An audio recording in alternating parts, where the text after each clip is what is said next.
Assalamualaikum warahmatullahi wabarakatuh. Perkenalkan, nama saya Muhammad Rafi Maldini dengan NPM G1D024075. Saya berasal dari Universitas Bengkulu, Fakultas Teknik, Prodi Teknik Elektro. Nah, yang dimana pada video kali ini itu saya memaparkan atau menjelaskan materi mata kuliah Bahasa Indonesia di semester 3 di Prodi Teknik Elektro yang diampuh oleh Bapak Dr. Nurmanzah SPD MPD. Nah, yang dimana tugas terakhir kali ini yaitu menjelaskan materi dari pertemuan 1 hingga pertemuan ke-15. Oke, teman-teman. Di sini saya menjelaskan materi yang pertama itu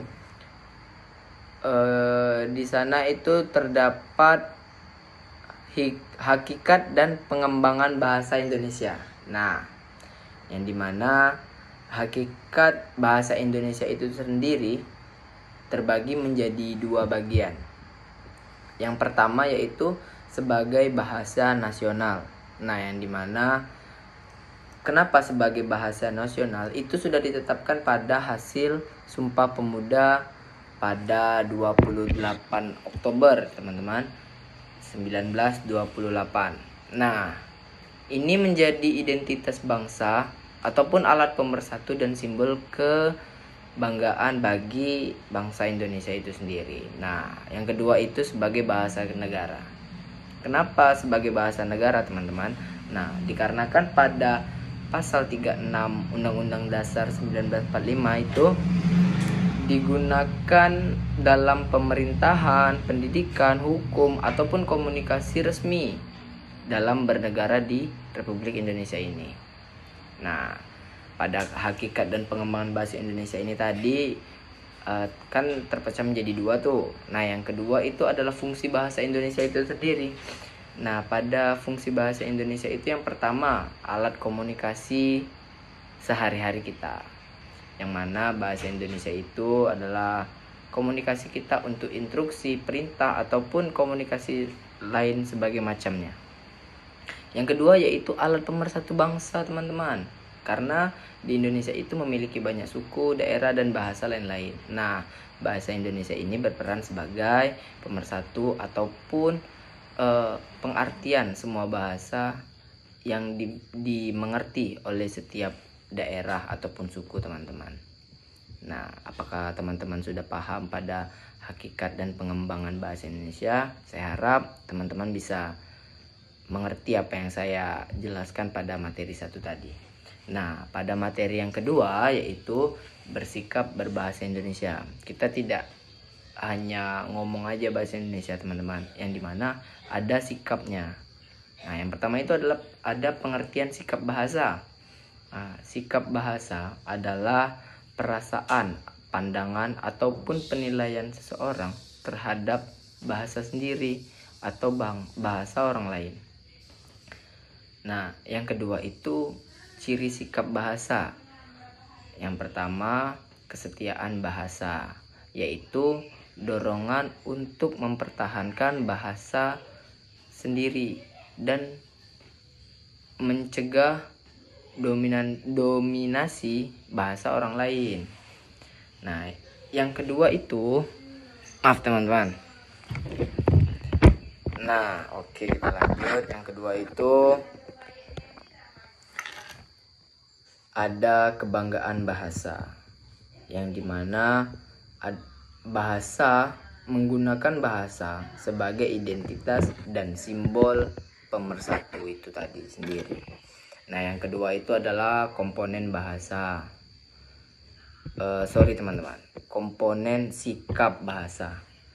Nah, yang dimana yang pertama itu ada kognitif, afektif, dan konatif. Nah, apa itu kognitif? Kognitif adalah yang berkaitan dengan pengetahuan seseorang tentang bahasa.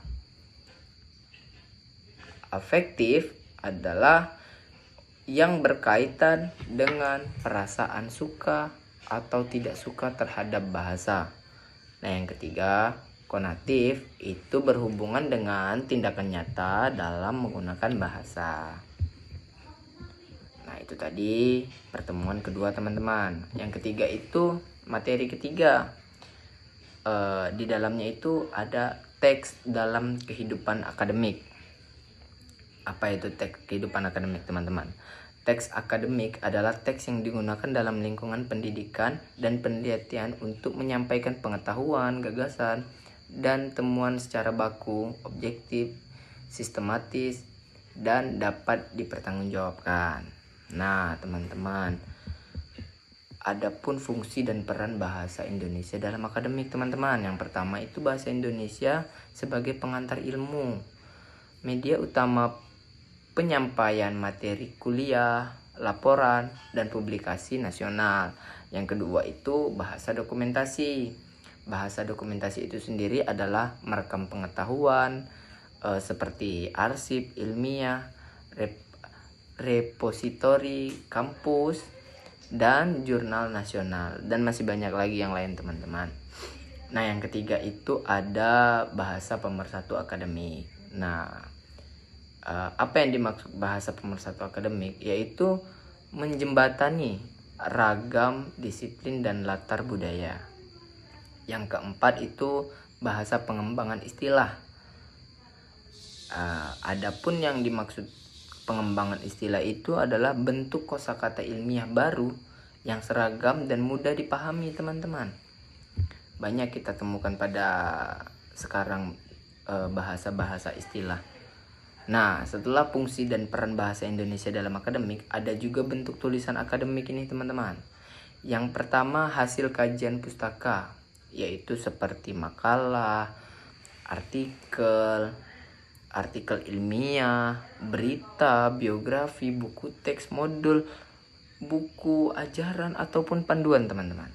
Nah, yang kedua itu hasil penelitian, yaitu seperti laporan penelitian, skripsi, tesis, disertasi, artikel jurnal, makalah penelitian, monografi, buku referensi, dan ya di teknik itu ada namanya tuh laporan praktikum. Nah, kan itu adalah hal yang disebabkan oleh penelitian. Nah, yang ketiga itu sistematika tulisan ilmiah. Yang pertama itu halaman judul, abstrak, kata pengantar, daftar isi, pendahuluan, landasan teori, metode penulisan, pembahasan, kesimpulan dan saran, dan yang terakhir itu daftar pustaka. Nah, kita masuk ke materi keempat, teman-teman. Menjelajahi dunia pustaka dari berbagai sumber referensi digital.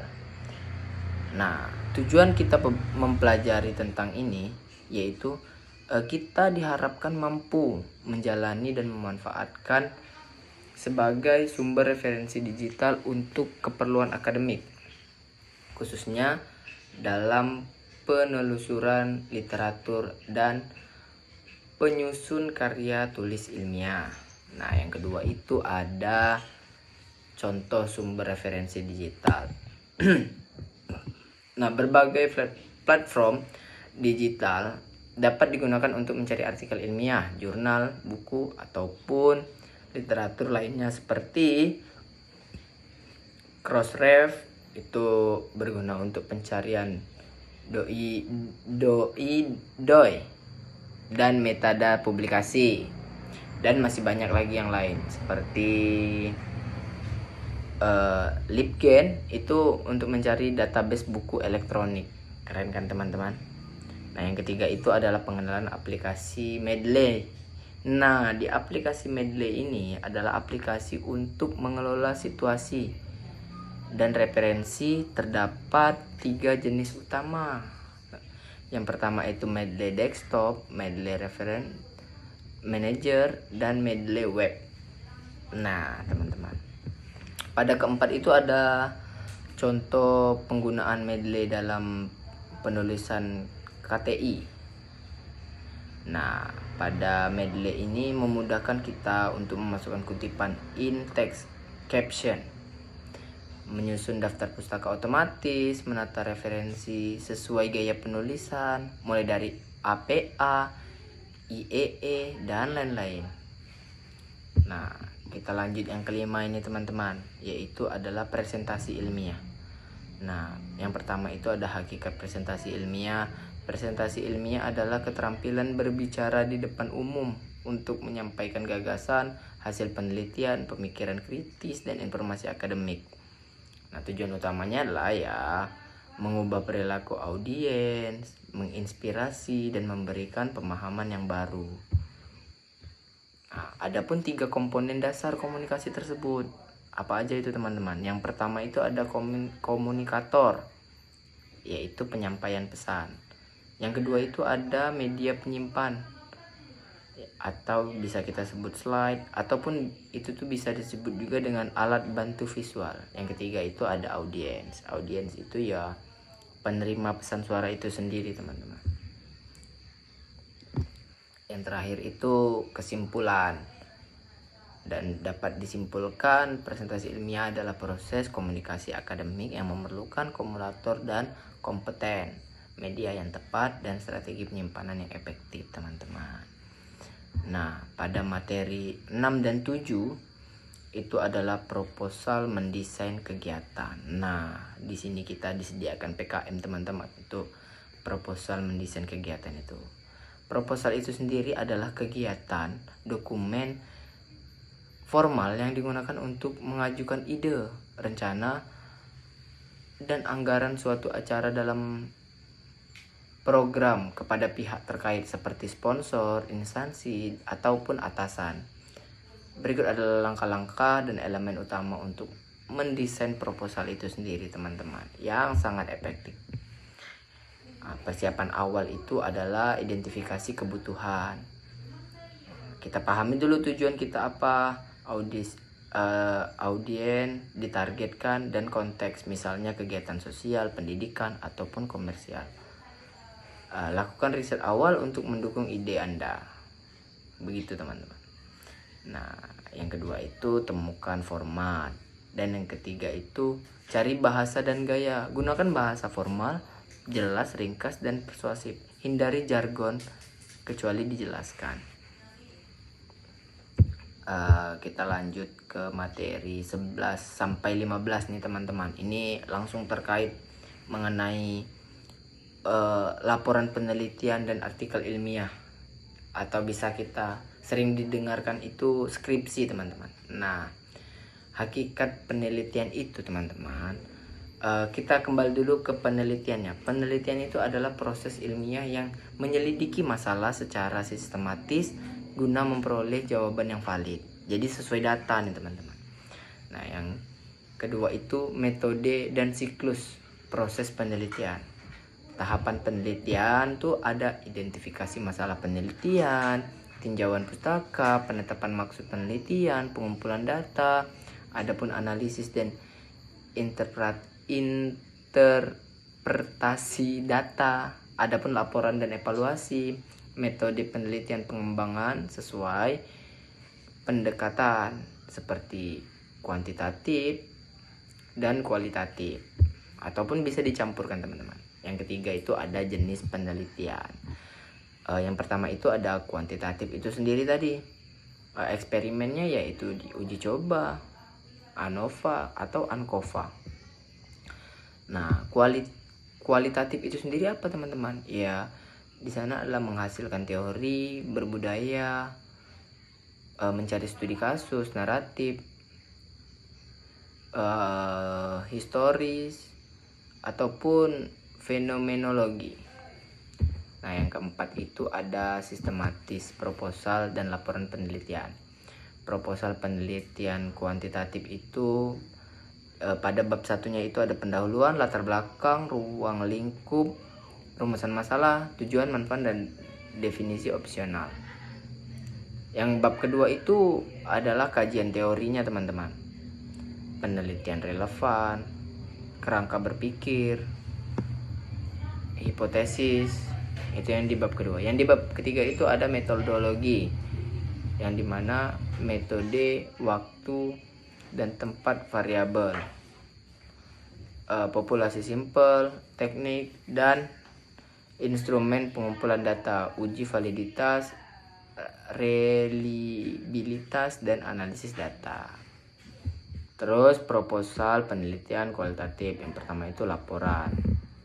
Nah, teman-teman, itu tadi penjelasan singkat pertemuan 1 sampai 15. Nah, mungkin banyak kekurangan yang saya sampaikan. Semoga teman-teman bisa memahami. Sekali lagi saya mohon maaf. Cukup sekian video dari saya. Wassalamualaikum warahmatullahi wabarakatuh.